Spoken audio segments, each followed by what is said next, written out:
si kweli kwamba wale wanaopiga kura ya mapema leo ni wale wanaotakiwa kwa mujibu wa sheria. Wale ni tunawafahamu, wengine vizuri tunawafahamu ni makada wa Chama cha Mapinduzi, wengine ni raia wa kawaida ambao ni makada wa Chama cha Mapinduzi, ndio waliovalishwa zile uniform kwa kigezo cha kwamba wana sifa ya kuwa wapiga kura ya mapema kwa mujibu wa sheria, kitu ambacho sio kweli. Lakini la pili, yametokea matatizo asubuhi hapa. Kituo hiki kimeanza uendeshaji wa upigaji kura bila ya mawakala au maafisa wa tume wenyewe kuwa na daftari. Yaani mawakala hawana daftari, maafisa wa tume hawana daftari.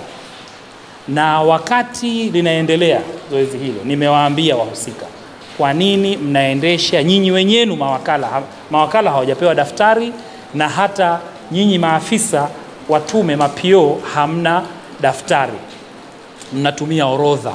Wakasema ndivyo tulivyoagizwa. Mimi nimechukua hatua, nimempigia mwenyekiti wa tume, nimempigia kurugenzi wa tume, na nawashukuru walifika hapa. Wakaagizwa in charge hapa. Na mwanzo walisema hawana madaftari, hawakupewa. Lakini tume ilipokuja hapa, tume nzima imekuja, makamishna na mkurugenzi na mwenyekiti, wakayatoa madaftari kwenye masanduku, kwamba walikuwa wanajua kama wanayo, lakini kwa makusudi na si kwa bahati mbaya, manake vituturi vyote hivi hawakupewa, hawakuwa wanatumia daftari. Na bahati zoezi likasimamishwa kwa muda mpaka mwenyekiti na mpaka madaftari tukaambiwa yameletwa, kumbe hayakuwa yameletwa, yalikuwa kwenye masanduku. Tumeambua kura hii kwamba itakuwa ni ya watu maalumu, kwamba askari wale wanaoshughulikia haya masuala ya uchaguzi, lakini watu wa tume watakoshughulikia, lakini vile vile watu maalumu, ingawa hatukuainishwa hawa watu wengine maalumu ni wepi. Lakini katika jimbo la Jang'ombe kuna kambi hapa ya polisi, ambao kwamba ndo kama mnaowaona polisi wapo hapa wingi tu, wamekuja kupiga kura.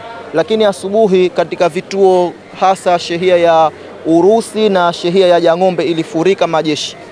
Yaani majeshi ndo waliokuja kupiga kura kwa wingi sana katika shehia hizi mbili, kiasi ambacho kwamba katika jimbo hili la Jang'ombe hakuna kambi ya jeshi, hakuna kabisa. Tulijaribu kuzungumza na mmoja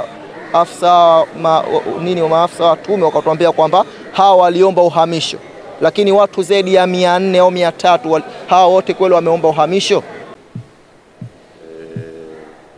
Ni kweli asubuhi nilipata malalamiko kutoka kwa mgombea wakilishi wa jimbo la Pangawe ndugu Omar Said Shaban kwamba katika kituo cha kupiga kura mapema Kijitopele maafisa waliokuwepo pale na mawakala walikuwa hawana daftari.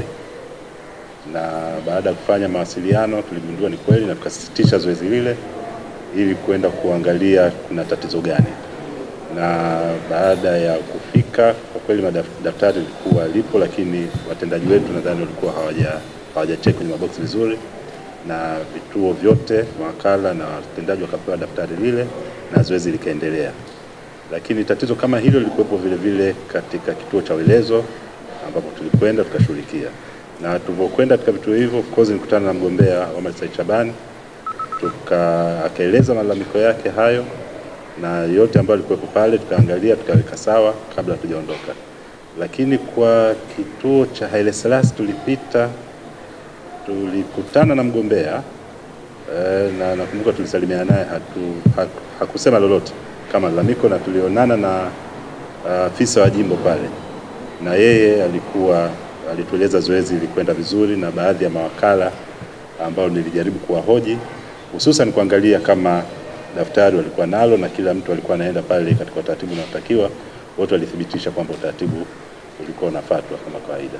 Sheria hairuhusu kuandikisha au kwenye kambi kuwa na vituo vya kupiga kura. Kama kuna wanajeshi sehemu yote, wale vile vile ni wananchi na wanakuwa wameandikishwa katika maeneo yale. Kwa hiyo pale ambapo wanakuja kuombewa, wale wote ambao watakuwa nasimamia shughuli za uchaguzi siku ya uchaguzi, ambao wanatoka kwenye ni polisi, wanajeshi au vikosi, yale maombi yao yanayoletwa wanaangaliwa vile vile wameandikishwa wapi, kwa sababu ndio sehemu ambayo watakuwa waende kupiga kura. Kwa hiyo popote pale ambapo kuna vikosi, kuna wanajeshi, ni wale ni wananchi ambao ndio maeneo yao ambao waliandikishwa na ndio wameenda kupiga kura.